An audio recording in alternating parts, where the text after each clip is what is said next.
I'm gonna get straight into it. Quad HD, 24 inches, 95Hz refresh rate, adaptive sync, 100% sRGB, some pretty thin bezels, all for just 600 ringgit or about 140 US dollars. What kind of world are we living in where entry-level creator monitors go for this cheap now? I don't know, but I like it. And that is exactly what Commandos has done here with its Spectrum P2422FS-95. Is it any good though? Look, 600 ringgit isn't much, but is it even worth that 600 ringgit? Well, I'm glad you asked, because I'm going to try and tell you about it and more with my review of the Commandos Spectrum P2422FS-95. Since I've already gone through the specs of the monitor, I'm not going to go through it again, but instead I'm just going to list it up on screen while I talk about putting this monitor together. You won't need a screwdriver, which is great because putting together the monitor and its base is completely toolless. You just snap the monitor neck into the base, make sure that it's securely fitted in. You should hear an audible click, then align the mounting on the neck with the monitor and slide it in. To release, just press the button above it. The stand itself is pretty basic and wobbly, it's not height adjustable, and the amount that it tilts is pretty sad. And I think that it's precisely because of this that Commandos bundled my monitor together with their optional monitor arm that costs an extra 90 ringgit. You mount it via the VESA mount behind, and this arm allows the monitor to have height adjustment, some tilt and swivel, and rotate 90 degrees for a portrait orientation, though it does still have quite a bit of wobble, but slightly less than the default monitor stand. You may also call me OCD, but the monitor not being perfectly level with the table with this arm just bugs me. As for I/O, you get a DisplayPort 1.2, a HDMI 1.4, an audio line-out jack, and a USB-A port, which I'm not too sure what this really is for, as it didn't work for me.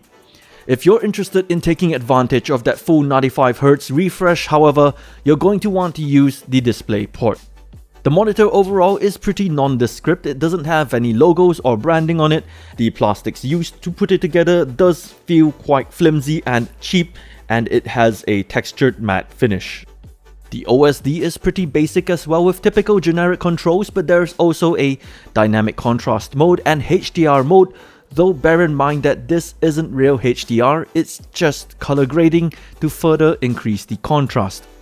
If you plan on using adaptive sync, you're also going to want to turn on the Freesync option down below here, and this monitor is also G-Sync compatible in case you're using an Nvidia GPU and not AMD.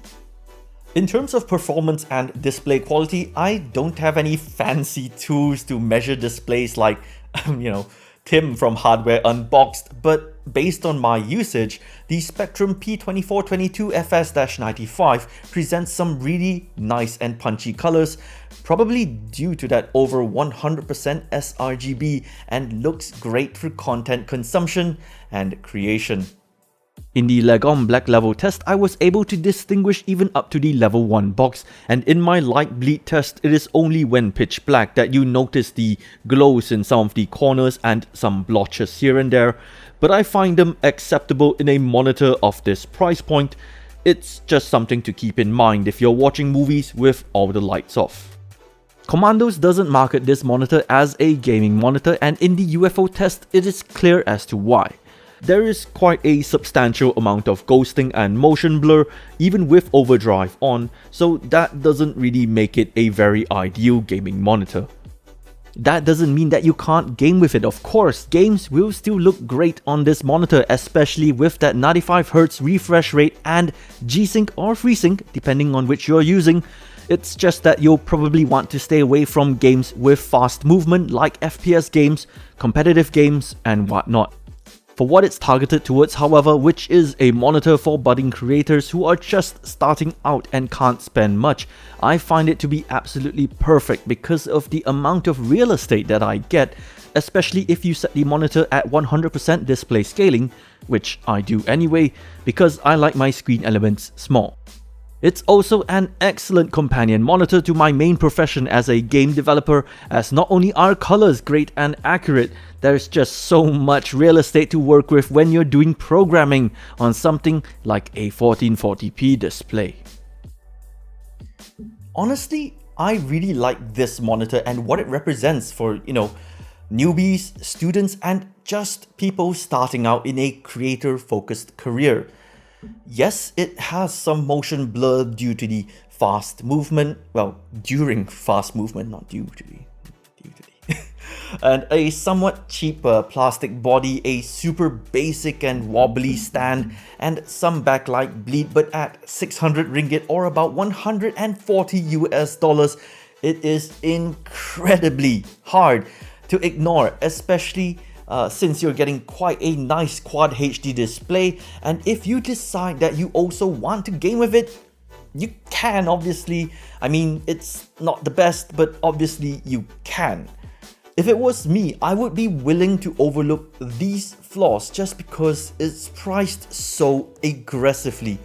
It is because of this that if you're a creator starting out and are looking for an entry-level Quad HD monitor that presents excellent value, you owe it to yourself to at least check out the Commandos Spectrum P2422FS-95.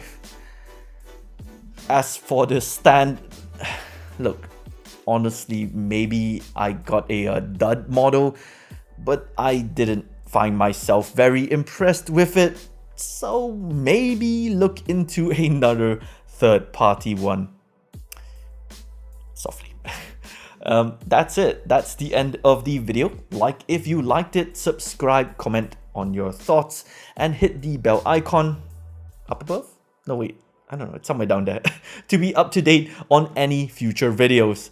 This is Yang, the Tech Rodent, and I seriously wished that something like this was honestly around when I was starting out as a student.